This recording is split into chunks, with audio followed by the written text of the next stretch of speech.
الحمد لله رب العالمين والصلاة والسلام على خاتم الأنبياء والمرسلين سيدنا محمد وعلى آله وصحبه أجمعين وخلفاء الراشدين المهديين وعلى جميع الصحابة والتابعين ومن تبعهم بإحسان إلى يوم الدين. أعوذ بالله من الشيطان الرجيم. ونفس وما سواها فألهمها فجورها وتقواها قد أفلح من زكاها وقد خاب من دساها. سبحانك لا علم لنا إلا ما علمتنا إنك أنت العليم الحكيم. رب اشرح لي صدري ويسر لي أمري واحلل عقدة من لساني يفقه قولي واجعل لي وزيرا من أهلي رب زدني علما وارزقني فهما. ثم أما بعد. عزیز بھائیوں بہنوں اور بچوں، آپ نے سابقہ آیات میں مشاہدہ فرمایا کہ متضاد اشیاء کی وجود، ان کی اہمیت، ان کی حیثیت، افادیت وہ آ گئی. اب مرکز پر بات آ رہی ہے. مرکز ہے انسان.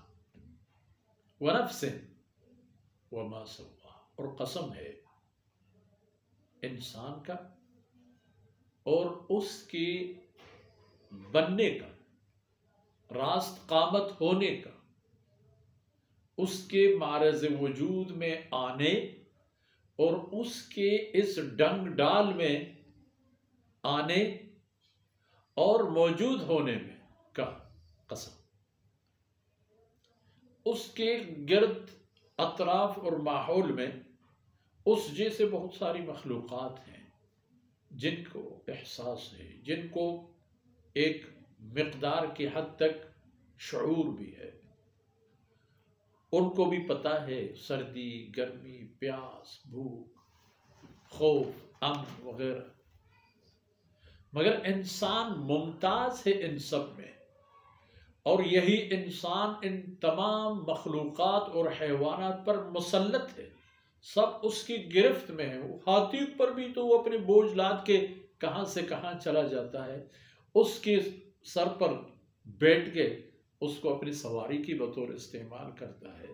ہاتھی جتنے طاقتور اور وزنی جانور، اونٹ، گائے، گھوڑے، گدھے، فلاں یہ سب غیر معمولی چیزیں ہیں.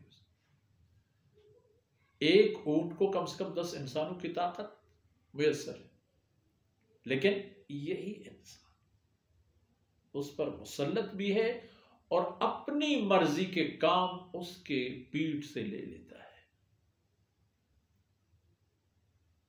قسم ہے انسان کی اور اس کے راز اندام ہونے کی کہ اس کو اللہ رب العزت نے پیدا فرمانے کے بعد ہر چیز متناسب کر دی. ہاتھ، پاؤں، آنکھیں وغیرہ، اور پھر اس پر روح ڈال دی اور پھر اس کو رہنمائی فرما دی. فجورہا و تقواہا، اس کے لیے یہ بھی کھول دی، یہ راز اس پر ظاہر کر دی کہ اے بنی آدم، اب تمہارے پاس اچھائی اور برائی کی 2 چیزیں ہیں جن پر چلنا آپ کے انتخاب سے ہوتا ہے. جس کو پسند کرو گے اسی کا نتائج پاؤ گے. فجور، نافرمانی، اللہ رب العزت کی فرمودات اور احکامات کے خلاف جانا. تقوی، خدا ترسی، خوف خدا.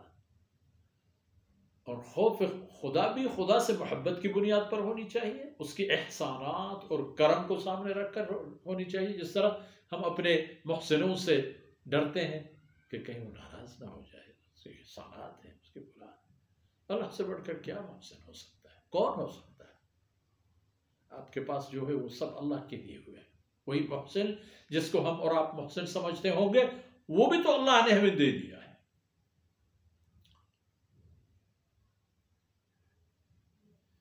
تو فرمایا کہ فَأَلْهَمَهَا فُجُورَهَا وَتَقْوَاهَا، تقوی اور گناہ دونوں اس کے لیے سامنے ثابت ظاہر، لیکن یہ بات یاد رہے قد افلح من زکاہا، جس انسان نے اپنی نفس کو پاک اور پاکیزہ رکھا،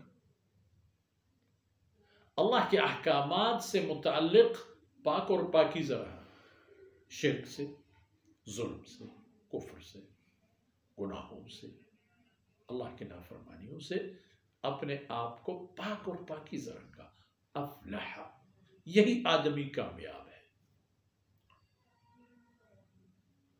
دنیا میں اس کی کامیابی یہ ہے کہ اس نے یہ نیکیاں کما لی ہیں، اللہ کا قرب نزدیکی حاصل کیا ہے، اللہ کی رضا پانے پر کامیابی حاصل کی،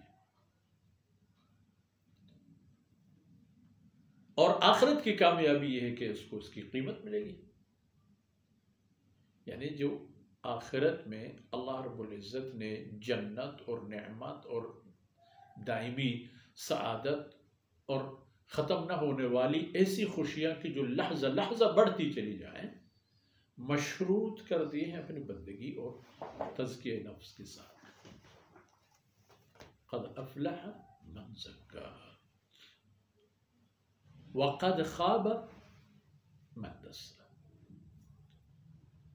اب جس طرح ایک آدمی تقوی کے ذریعے سے اپنے آپ کو کامیاب قرار دلواتا ہے، کامیابی کی منزل پا سکتا ہے، دوسری صورت میں معاملہ اس کے بالکل برعکس ہوگا، وقد خاب، ایک ہے فازہ، ایک ہے خواب۔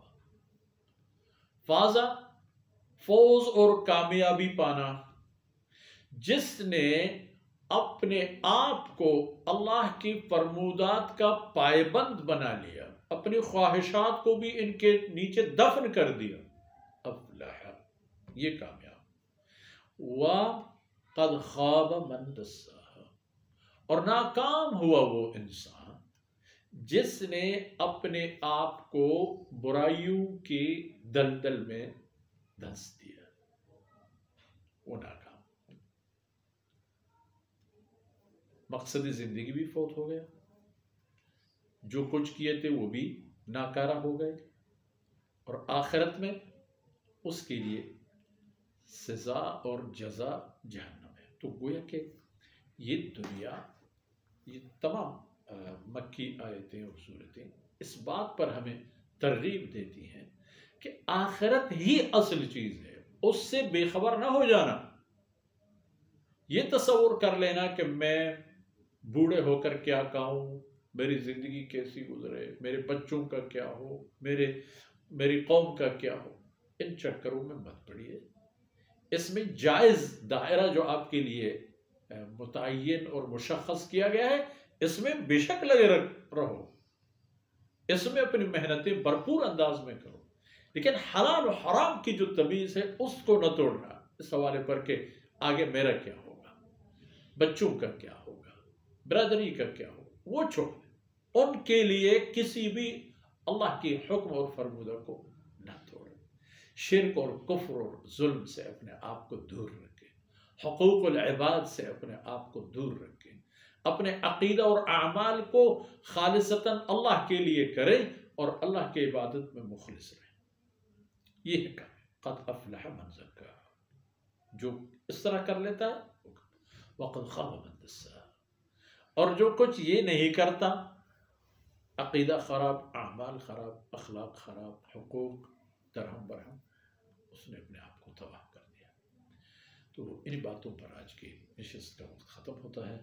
اللہ رب العزت سے یہی عرض ہے کہ یہ لمحات ہمارے اخروی زندگی میں ہمارے کام آئیں، ہمارے والدین کے کام آئیں، ہمارے اساتذہ، اولاد، احباب، متعلقین کے کام آئیں، اور اللہ رب العزت دین اسلام کو سربلندی اور سرفرازی نصیب فرمائے، اور اس امت کو اللہ رب العزت ہمیشہ خیر پر مجتمع فرمائے، اور اللہ رب العزت پوری انسانیت کو خیر اور ہدایت کی طرف رہنمائی فرمائے۔ وصلی اللہ علی نبینا محمد وعلی آلہ وصحبہ اجمعین۔